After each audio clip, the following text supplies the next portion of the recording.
Alors pour ce soir, on récapitule. Qui fait quoi?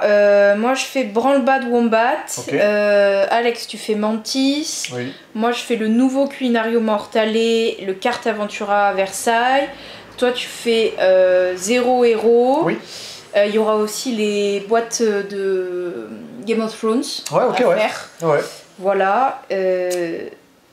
Bah attends. Mais il n'y a pas trop Antoine là. Non, il présente rien là.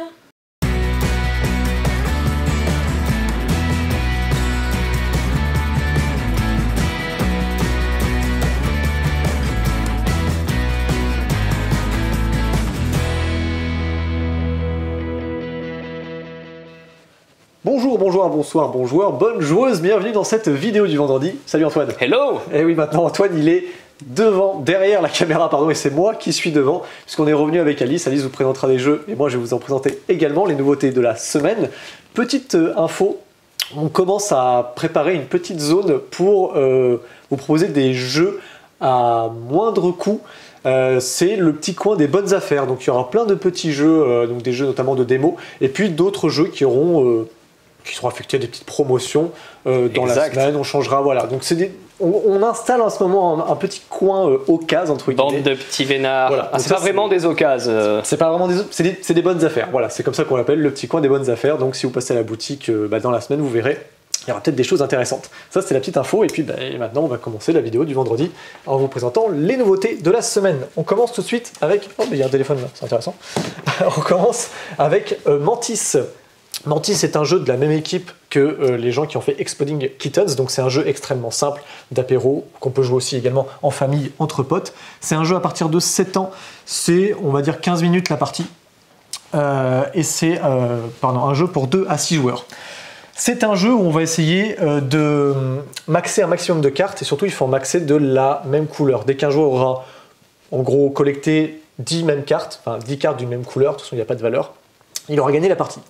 On va avoir au début de la partie, justement, chaque joueur va se voir distribuer 4 cartes de différentes couleurs. Je crois qu'il y a 6 couleurs différentes, du vert, du jaune, du bleu, du orange, du rouge, du rose. Il y a plein de couleurs.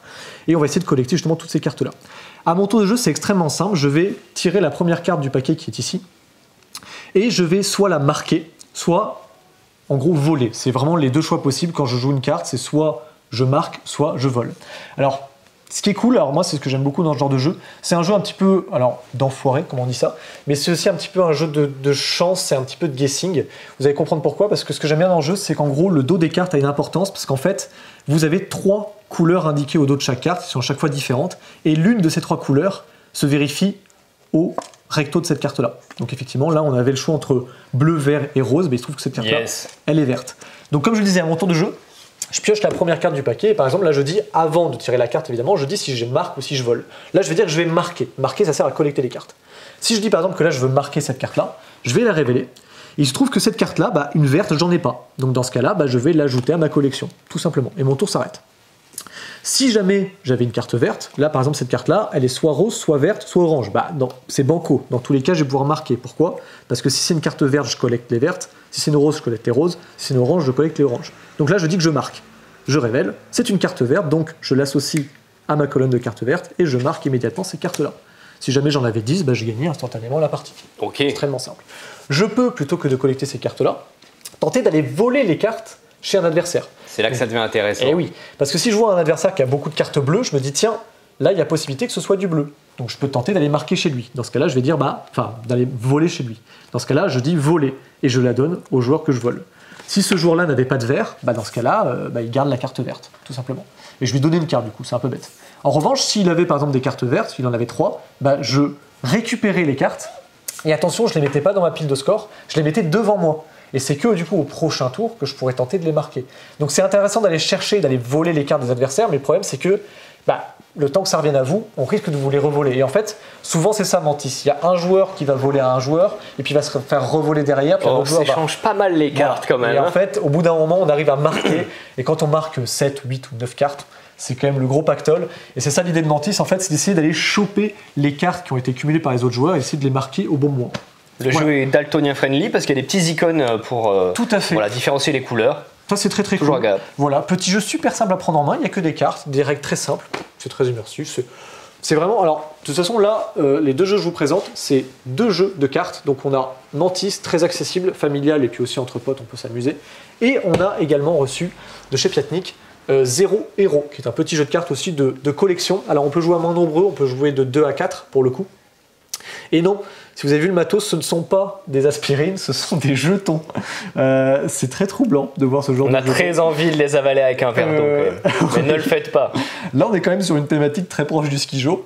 Ça pourrait vous plaire éventuellement. C'est un petit jeu, alors très sympa, pas d'enchère, mais il y a un principe d'achat de cartes qui est très malin. En fait, dans la mise en place, vous allez avoir des cartes comme ça de différentes couleurs, de différentes valeurs qui varient entre 0 et 4. Et on va tout au long de la partie collecter des cartes et à la fin de la partie, quand le tas en gros sera vide, vous allez compter des points en fonction de certains critères. L'idée c'est quoi? C'est que devant chaque tas, on en aura constitué 4, il y aura à chaque fois en fait 2 cartes qui vont former des tas.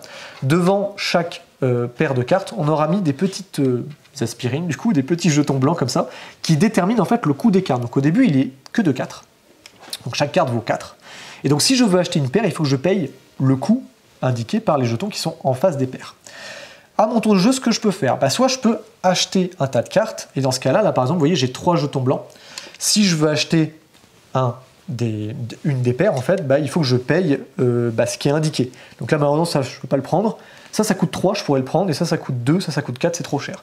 Donc si je veux prendre ces cartes-là, par exemple, je peux, mais dans ce cas-là, je prends mes 2 jetons, ça coûte 2, et je les pose par-dessus. Et du coup, je récupère ces cartes-là.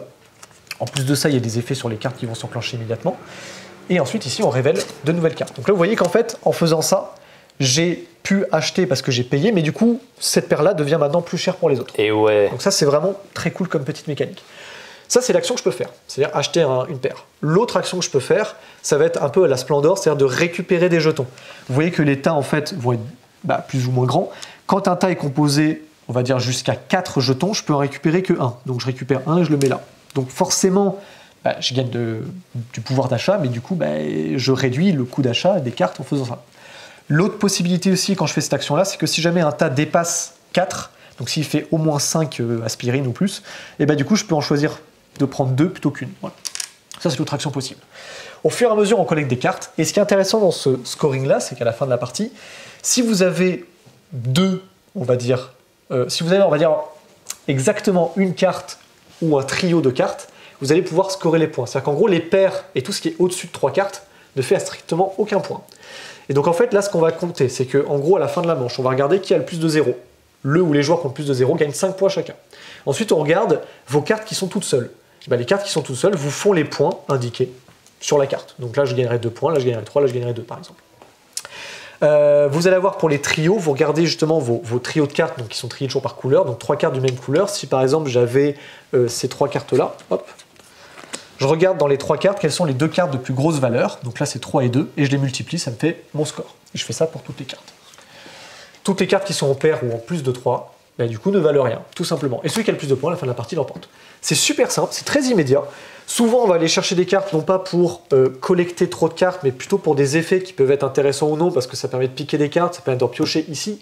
Alors, il faut faire attention, parce que là, vous piochez face cachée, vous le mettez là, donc c'est risqué, parce qu'au final, à la fin, tout ce qui est face cachée je me suis un petit peu fait avoir, moi. Et si vous l'anticipez pas, ça peut vous faire que vos triples deviennent des quadruples, et du coup, ça vaut plus rien. Exact. Voilà, il y a des cartes qui sont intéressantes, parce que souvent, vous les achetez, puis directement, vous gagnez un peu d'aspirine, en plus, grâce à ce symbole-là. Ça, c'est pas mal. Donc ça, c'est cool, parce que vous payez un truc à 3, et vous gagnez 1 de la réserve, donc c'est cool. Voilà, petit jeu de cartes super simple de collection. On y a joué juste avant de tourner la vidéo. Franchement. Moi, j'ai été un peu rebuté au premier abord par l'aspect austère, et finalement, quand on joue, ça marche super bien, c'est un vrai jeu d'ambiance. C'est très plaisant, ça tourne assez bien. On regarde d'abord de son côté son petit tableau. Oui. Et je pense que très rapidement, on va regarder ce que font les autres pour les embêter le plus possible. Exactement, donc Mantis et Zero Hero, 2 petits jeux de cartes très sympas, et je vais enchaîner maintenant avec Alice. Coucou YouTube! Et oui, je suis de retour de longues vacances qui étaient fort agréables.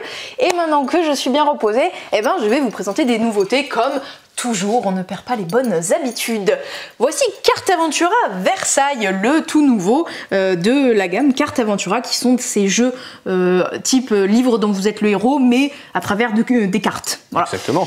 Celui-ci donc se passe à Versailles, sous le règne de Louis XIV, le roi Soleil. Vous êtes exactement Julie d'Aubigny, une jeune noble qui suit le chemin tout tracé d'une femme noble, c'est-à-dire vous mariez à 16 ans avec quelqu'un que vous ne connaissez pas très sûrement, qui est très sûrement plus vieux que vous, et tout ça pour faire plaisir à la famille et à la thune de la famille aussi, à la renommée. Mais vous, Julie d'Aubigny, vous n'êtes pas du tout contente avec ce destin, et donc vous allez essayer de... après ça va être vos choix, hein. Vous pouvez faire ce que vous voulez, mais bon, généralement le but de cette jeune fille c'est un peu de s'affranchir de cette vie, mais elle est partagée entre les deux parce que forcément être une jeune femme noble c'est plus confortable qu'essayer de sortir de ce chemin où là vous allez vous faire démonter par la société. Mais voilà, vous avez le choix entre les deux, c'est le principe de livre dont vous êtes le héros. Je te laisse voir, j'ai juste mis la mise en place du tout début, donc pas de spoil. Voilà, on voit aussi le fonctionnement pour ceux qui ne connaissent pas. Vous allez avoir le petit pitch justement qui vous dit vous êtes Julie d'Aubigny, etc. Ça vous dit exactement quelle carte sortir, s'il faut la retourner, c'est vraiment très bien fait. Au début ils vous disent sortez la carte 6, et là vous voyez il y a une petite boussole qui vous dit 7, donc vous cherchez la carte 7 que vous mettez de ce côté, 8 ici et 9 ici. Et vous voyez, vous avez des choix, donc vous pouvez aller approcher les courtisans, si c'est le cas vous choisissez votre tenue et retournez cette carte. Et oui, parce que ça vous l'aurez dès le début. Beaucoup de choix vont être déterminés par quelle identité vous avez choisi. Vous pouvez soit vous habiller en homme qui sait se battre, parce que jeune noble, petite noblionne à cette époque, pouvait suivre des cours d'escrime aussi, et de chant, et de danse, et d'équitation. Et elle, en gros, elle a kiffé les deux aspects. C'est ça qui est intéressant aussi, c'est que souvent elle est décrite comme gender fluide. Donc vraiment, elle passe d'une identité, d'un genre à l'autre, comme elle veut. Donc soit elle sera femme avec chant et éloquence qui vont l'aider, soit elle sera homme avec escrime, ça dépendra de ce que vous voulez faire dans vos actions. Évidemment, vous ne savez pas d'avance si être un homme sera le plus cool dans cette situation. Vous pouvez essayer de deviner, mais l'histoire des fois ne vous récompensera pas. C'est très rejouable comme tous les autres cartes Aventura, parce que vous avez plein de fins différentes. Et surtout, c'est super dur de gagner. Donc, vous allez faire plein de choix. Et là, c'est 2 fois plus rejouable puisque vous pouvez faire plein de choix. À chaque fois, en tant que femme ou homme, ça vous donnera pas déjà les mêmes choses. Donc voilà, celui-là, moi personnellement, je l'attendais énormément parce que je pense que c'est la période qui m'intéresse le plus de tous les cartes Aventura qui sont sorties. Et puis, très clairement, ce système de je pars en fille ou je pars en homme, c'est trop cool. Voilà, on continue dans les jeux d'enquête. Enquête avec ce Culinario Mortale, le nouveau qui est Petit meurtre entre campeurs. Celui-ci va de 6 à 8 joueurs. Comme tout Culinario, c'est entre 2-3 heures en fonction de si vous aimez jouer un peu roleplay, les rôles qui vous seront assignés. Et toujours à partir de 16 ans parce que c'est des meurtres. Donc bon. Évidemment. Qu'est-ce que c'est qu'un Culinario Mortale? C'est une murder party autour d'un repas. Le site est très bien fait, il vous propose même des idées de repas si vous n'en avez pas. Où le grand twist, c'est que l'organisateur Trice peut participer à la murder. Normalement, une murder, celui qui organise, il sait c'est qui le coupable, donc il peut pas participer. C'est un peu frustrant. Là, il peut participer parce que lui-même aura un personnage attribué et il ne sait pas qui est le coupable. Peut-être que ce sera lui. Enfin, soit vous-même, en tant qu'organisateur, vous attribuez pour les autres joueurs leur rôle, en fonction de si vous les connaissez bien, etc. Soit on pioche au hasard, soit chacun se décide « Ah, moi celui-là il me plaît plus », enfin voilà. Donc ça va être le principe du Culinario Mortale. Celui-ci, Petit meurtre entre campeurs, eh bien vous êtes... vous savez, il y a un film français, c'est Camping, non? Je crois qu'il s'appelle. A priori. Je crois que c'est Camping qui s'appelle. Où en fait vous êtes ces fameux campeurs qui en fait campent à l'année. Vous êtes vous avez votre mobil-home à l'année dans le camping et la saison touristique est enfin terminée, donc les touristes se sont barrés. Vous faites une petite soirée pour fêter le début de la saison tranquille où il n'y a aucun touriste et vous êtes tranquillou dans votre petit bungalow caravane. Et donc, entre habitués, vous allez organiser cette petite soirée, mais drame, la proprio du camping est retrouvée assassinée. Qui parmi vous a assassiné la pauvre proprios du camping, eh bien, vous devrez poser des questions les uns aux autres et vous planquer et répondre de manière la plus logique si vous êtes le meurtrier ou la meurtrière. Voilà, donc dans une ambiance un peu beauf, enfin c'est drôle quoi. Nous en tout cas on le jouerait comme ça. Voilà. Parce que ça nous fait marrer. Parce que moi c'est parce que j'ai la référence camping quoi, du film Camping et c'est une voilà, ça parle vraiment des beaufs mais c'est trop drôle quoi, c'est pris avec humour. C'est une super gamme Culinario Mortale. Voilà. On le dit parce qu'on est fans, enfin du moins tous les trois avec Alex on est fans. On est en train de se faire toutes les boîtes. Oui, il nous en manque 2 dont celle-là qu'on fait ce week-end. Trop cool. Voilà. Donc on a très hâte de celle-ci. En plus pour le repas, on vous conseille un taboulé et autres saucissons pour le thème camping. Ouais, j'en suis. On change de registre, donc plus enquête. Jeu d'ambiance par le même studio que Exploding Kittens et donc que Mantis. Voilà, on a 2 jeux de ce studio cette semaine. Branle-bas de Wombat. Wombat, vous voyez, c'est un jeu de mots avec branle-bas de combat. Et un wombat, c'est un vrai animal. Ah, c'était ça, jeu de mots. D'accord. Okay. Eh oui, il fallait l'expliquer, forcément. Un wombat est donc un animal qui ressemble vaguement à ceci. Vaguement. Vaguement. Et déjà, dans la vraie vie, un wombat, ça ressemble vaguement, mais à ceci, en plus. Et vous allez agencer des cacas de wombat. Je suis déjà morte de cette présentation de jeu. Qui sont carrés. Pourquoi des cacas de wombat carrés? Parce que vous pouvez chercher sur internet, les cacas de wombat sont vraiment carrés. Et on s'est renseigné de pourquoi ils sont carrés. Je crois que c'était parce que la forme de leur... Alors il y a plusieurs théories, il faut savoir. Ouais. Mais oui, la plus répandue, c'est la forme. La forme de leur fondement. Voilà. Je pense qu'on peut le dire comme ça. Voilà. Passons à autre chose. Vous ouvrez la boîte et dedans vous avez tout le matos qui sont 3 picots et les cacas carrés avec des trous au milieu qui seront à enfiler sur les picots. Chaque carré a une taille différente, donc vous avez 3 exemplaires de chaque taille. Vous avez 3 fois un grand, 3 fois un moyen, etc.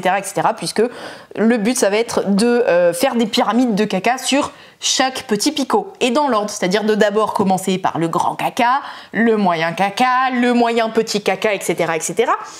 Vous me dites, c'est super facile, on prend et on met par-dessus. Non. Déjà, c'est un jeu de rôle caché. Vous allez avoir les gentils wombats qui, eux, veulent faire leur petite pyramide de caca, parce que, je sais pas, c'est leur loisir. Et vous avez les méchants wombats qui sont tarés, qui, eux, veulent tout casser. Vous distribuez face cachée votre rôle et du coup chacun va avoir son but. Les wombats vont avoir 90 secondes, j'allais dire minutes, c'est un peu long, 90 secondes avec un minuteur du coup que vous mettez sur votre petit portable pour réussir à faire les 3 pyramides et les wombats, les méchants wombats, eux vont essayer qu'au bout des 90 secondes, les 3 pyramides soient pas complétées, voire qu'elles soient complétées mais dans le mauvais ordre. Par exemple, il a mis un petit carré avant le plus grand, voilà. Vous me dites encore, c'est facile. Mais non, parce que vous allez le faire les yeux cachés, mes chers amis, avec une seule main en plus. Alors bon, moi je vais prendre l'autre main parce que je suis droitière, mais on lance le petit timer et là on cache nos yeux et on va chercher dans la boîte et on va essayer de toucher parce que soit vous touchez la taille, mais vous avez aussi, là on le voit, des petits picots sur le côté. Et les plus grands carrés ont 5 picots sur le côté. Les plus grands moyens ont 4 petits picots et c'est comme ça principalement que vous allez savoir quelle taille vous avez dans la main en touchant les picots sur le côté. Et donc vous allez essayer de trouver d'abord les carrés, les grands carrés, mais vous pouvez aussi demander. Genre je cherche le picot 4, qui a du picot 4 moi je crois, attends elle est où ta main, que je la donne. Et au milieu les wombats méchants, eux ils vont mettre le caca, ils vont enlever, ils vont l'enlever de sa main, ils vont lui donner le mauvais. Ils vont garder des trucs en main tout le long. Ils peuvent pas sortir le truc de la boîte, mais ils peuvent garder dans la main leur carré. Et donc à la fin des 90 secondes, on va faire un vote sur qui on pense sortir parce que toi c'est bizarre, à chaque fois je construisais un truc et je sentais ta main qui bousculait un peu, je suis sûre que t'es un coupable, t'es un wombat taré.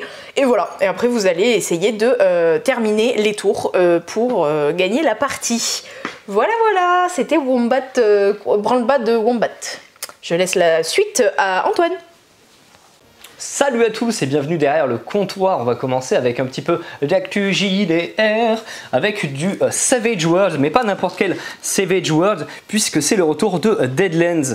Donc Savage Worlds, c'est un système de règles génériques qui peut fonctionner avec tout un tas d'univers. Il existe un livre de base qui va être nécessaire donc, pour avoir les règles pour fonctionner dans les différents univers qui vous sont proposés. Et du coup, parmi les univers qui vous sont proposés, il y a Deadlands. Alors Deadlands, c'est un jeu de rôle historique et assez iconique. L'Ouest étrange, finalement, qu'est-ce que c'est? C'est un univers de western dans lequel on va pouvoir trouver des magiciens, des morts-vivants, des esprits, mais aussi un petit peu de steampunk à la sauce savant fou.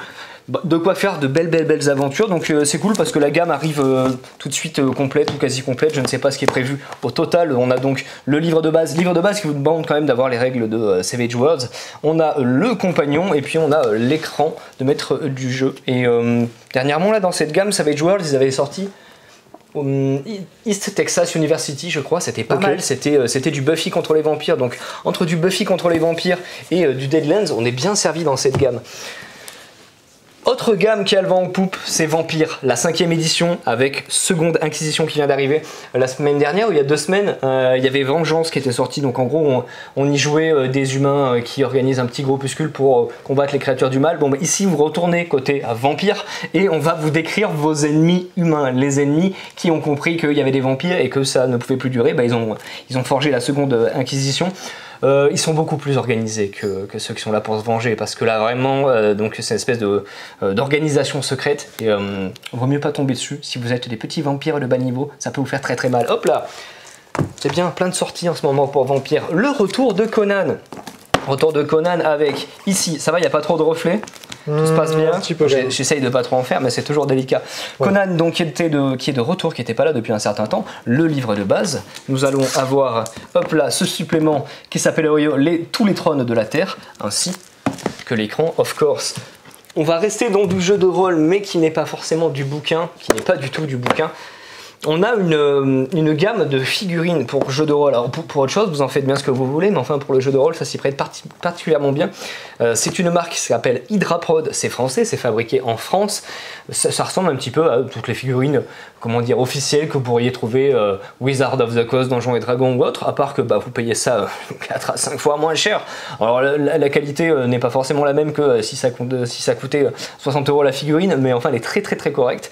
Et c'est pour ça que nous on a décidé de vous proposer cette gamme là. Il y a des petites nouveautés. Donc jusqu'ici on avait tout ce qu'il fallait pour faire de l'heroic fantasy, donc des personnages en boîte tout seuls ou des groupes de héros, des monstres. Bon, il y a un petit peu de monstres en plus. On va avoir où sont-elles les ghouls? Elles sont là. Des ghouls. C'est toujours cool les morts vivants parce que vous allez pouvoir les jouer dans des setups heroic fantasy comme dans des setups un peu plus Lovecraft contemporain. Et ça tombe bien, on va ici avoir une boîte avec des investigateurs, on va ici avoir une boîte avec des créatures Lovecraftiennes, et puis on revient sur de l'heroic fantasy avec le kit numéro 2 pour aventurier.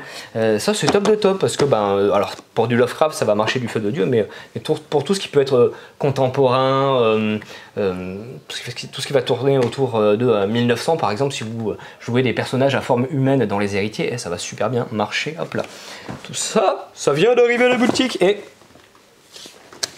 on a du trône de fer. Parce que le trône de fer s'était endormi pendant 6 mois, on n'avait rien eu. Et là ils sont très chauds chez le trône de fer parce qu'il y a les martels qui viennent d'arriver. Donc derrière la gamme suit, c'est très bien. Alors à nouveau je vais essayer de vous trouver les noms en français. Ici nous avons les éclaireurs des météores. Ici nous avons les vipères des dunes. Et de ce côté là nous allons avoir les chevaliers des météores. Tout ça c'est pour les martels du trône de fer, le wargame, le jeu de figurines. Hop là, on arrive à la fin de cette vidéo. Petite vidéo, la semaine prochaine elle devrait être un peu plus grosse et surtout la semaine prochaine on a une surprise, on a du lourd, on a d'avant-première assez cool, donc restez dans le coin. En attendant je vous dis à bientôt chez Jeux des Cartes Bordeaux.